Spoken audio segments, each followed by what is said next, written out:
I just finished making this Easter banner here and I designed it in Cricut Design Space and I've made it shareable. So if you have Cricut access, you can do this project for free. I'll have the link for it below in the description.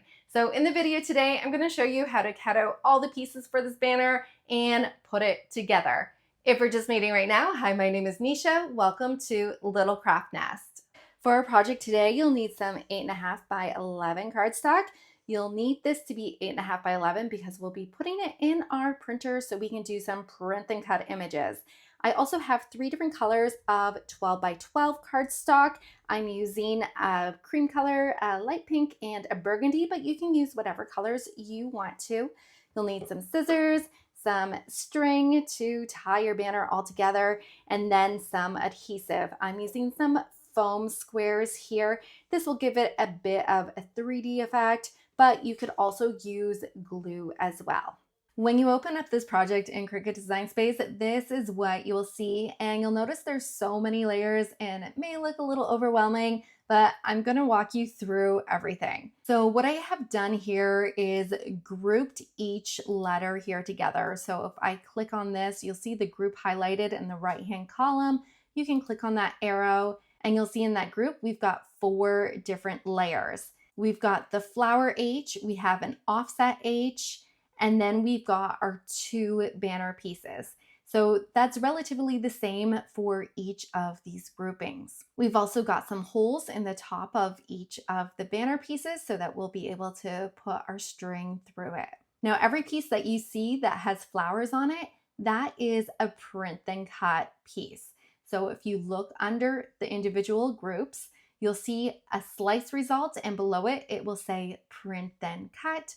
So you know you'll have to print that piece out with your printer and then have your Cricut cut around it. If you've never done this before, it's really quite simple, so don't get scared off yet.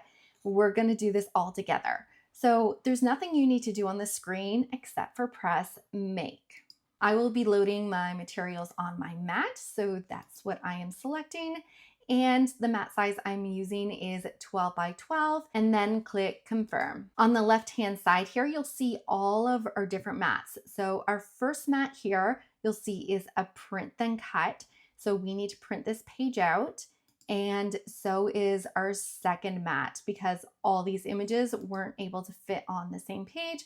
We will need to print out both of these separately. Then on our third mat, we've got some banner pieces here. Now, if you're not using 12 by 12 inch cardstock and instead you're using 8.5 by 11, you may need to rearrange some of these banner pieces. But since I'm using 12 by 12, I won't need to. So if your paper is only coming up to this spot here, 8.5 by 11, your design will get cut off. So what you can do in that instance is just click on the image that will get cut off, click on those 3 dots above it, click on Move Object, and then you can click on New so that you have a new page. And then choose the color you want that page to be. In this case, we will be doing pink, and then click Confirm. So that piece is now on another page. Then you can do that with your other mats as well. But I really don't need to do that because I'm using 12 by 12 inch cardstock. So let's put that back. I'm going to click on those 3 dots again,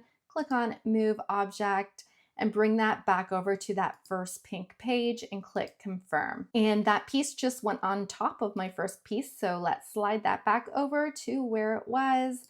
And we're back to how Design Space originally set this up.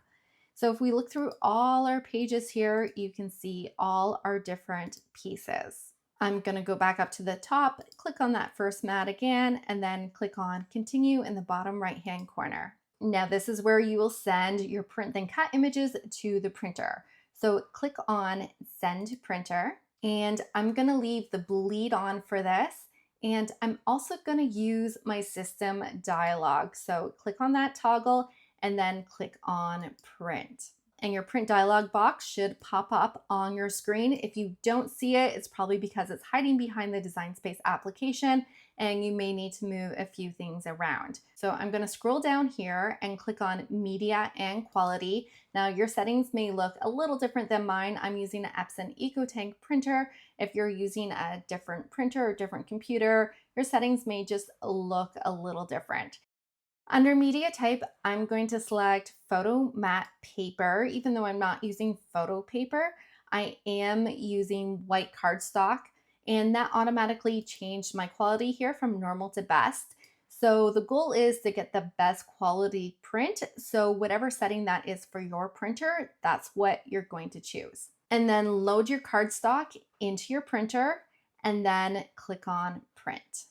Once your design has printed out, it should look like this as it appears on the screen. We're just going to click on done. And because we use cardstock for this under set base material, I'm going to click on medium cardstock. We're going to load this onto our mat here. My mat's not too sticky. If you have a green mat that's really sticky, it's probably best to use a blue mat, which is a light grip mat. Make sure that little arrow is pointing up at the top left-hand side, and then place your sheet of cardstock onto your mat.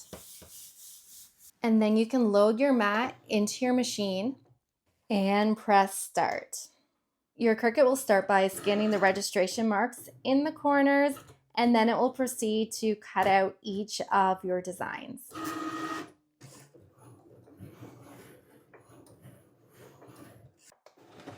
Once you've cut out your pieces, you can flip your mat upside down and then gently peel your mat back off your letters. You don't want to pull your letters off the mat because you could bend them.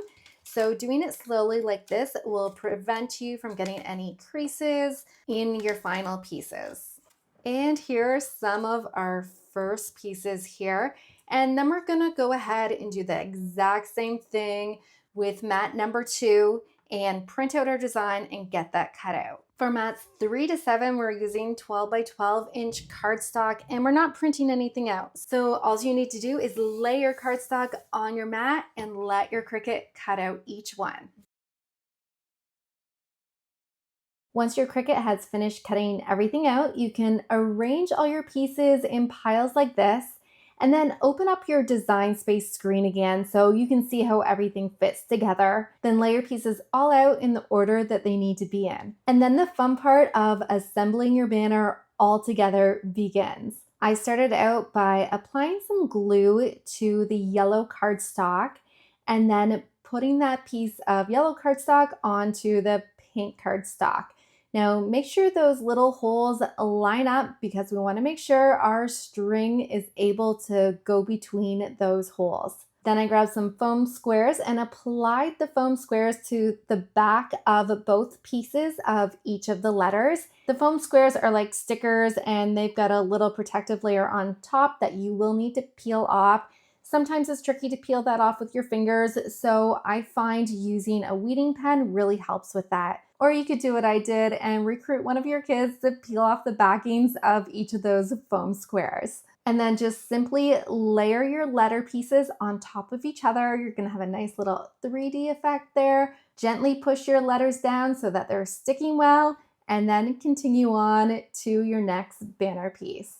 Now this process, it did take a little bit of time, but go ahead, recruit your kids and get them to help out. Once you've finished assembling all your pieces together, then you can string your banner together. I'm using some jute string and I cut it just a little larger than the width of my fireplace mantle. It's always better to have a piece of string that's too big rather than too small because you can always cut it down again later. I started off with my last banner piece by weaving the string through the front towards the back and then pulling it through the other side. And I just continued with that pattern until I had each piece on the string. Then all you need to do is find a spot to hang your banner.